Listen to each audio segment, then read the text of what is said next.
Foi uma história que não é assim tão incomum quanto isso nas redações. Nós temos tido aqui vários estagiários, muitos também têm conseguido ficar, têm-se aberto portas, mas há uma história recente com um, que é o Miguel, que nós pensámos, como ele era assim meio faroleiro, pensámos que ele tinha que ser prachado e então pusemos uma pessoa de Lisboa, da nossa redação, que ele não conhecia. Eu pulo a entrevistar como se ele estivesse a falar com um Tiago Madureira, que depois também sou da história, um dos diretores da Liga, que seria o número 2 do Pedro Proença, para lhe perguntar sobre a questão do alargamento ou não alargamento dos campeonatos.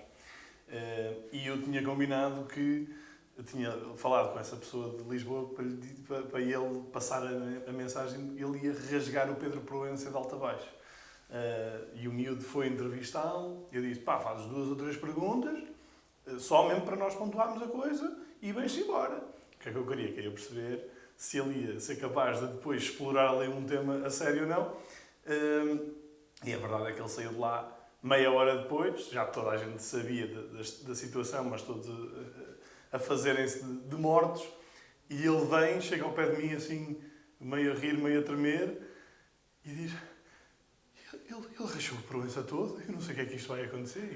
Mas o que é que aconteceu? Ele fartou-se de criticar, ele disse que o Proença tinha que ir embora, ele rasgou todo. E eu, mas não acredito, ele não é pessoa de fazer isso, eles são unha e carne, não acredito que ele tenha feito isso. Não, a sério, ele disse isto e disse aquilo, já não me lembro bem quais é que eram as expressões, mas eram coisas realmente muito fortes. Nós estivemos ali a fazer um grande suspense à volta dele, metendo-nos ali meio à volta da secretária dele, a perceber o que estava a acontecer, ele todo orgulhoso. E ele a escrever? Ele já tinha, exatamente, ele já tinha escrito, entretanto, meteu a escrever aquilo, ele começou a passar a entrevista toda, meia hora de conversa, imaginem passar à mão.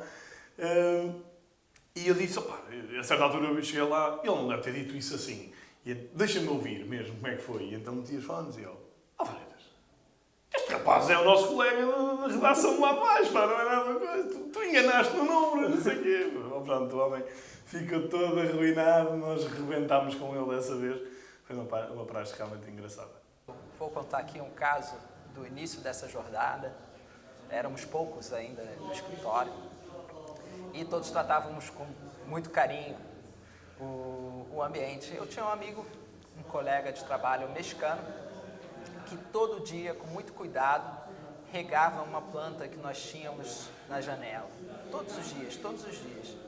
Só havia uma curiosidade. A planta era artificial. Um certo dia,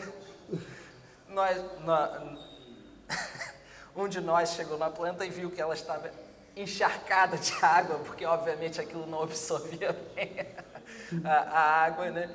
E foi assim que nós descobrimos que ele simplesmente regava todos os dias uma planta de plástico. E ele quando soube disso, o que é que vos disse?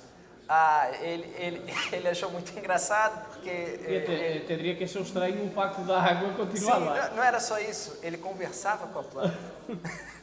E ele dizia, hoje está bem exposta, hoje a planta está triste e precisa de uma água, e continuava a regar até descobrir que por muitas semanas ele vinha regando uma planta que era artificial.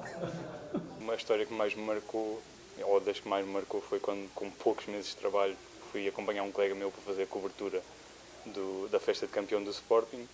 Estivemos lá até altas horas da noite, foi por si só uma experiência já diferente, já muito emocionante, mas eu estava tão cansado que a certa altura chegámos à redação e o meu colega, enquanto exportava os vídeos para fazermos a nossa reportagem, eu simplesmente adormeci na cadeira de trabalho e acordei e fingi como se nada passasse. Depois é que descobri que tinha sido completamente apanhado.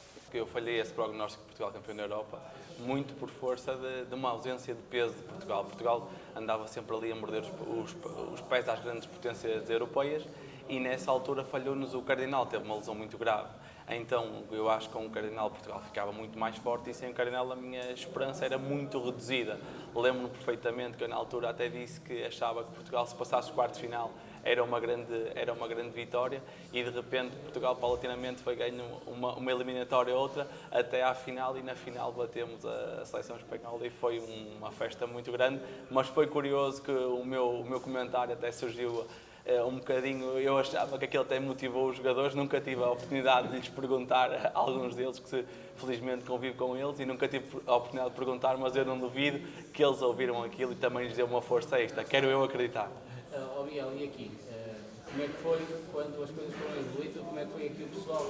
Foi muito engraçado porque, passado estes anos todos, ainda hoje brincam comigo acerca disso e para este Mundial, da qual nós também nos sagramos campeões, eu também disse mais ou menos a mesma coisa. Foi, eu não acredito, mas tive mais prudência desta vez. Mas ainda hoje é motivo de brincadeira aqui na nossa família porque é muito engraçado a forma como as pessoas brincam e gozam no bom sentido com esse prognóstico totalmente falhado.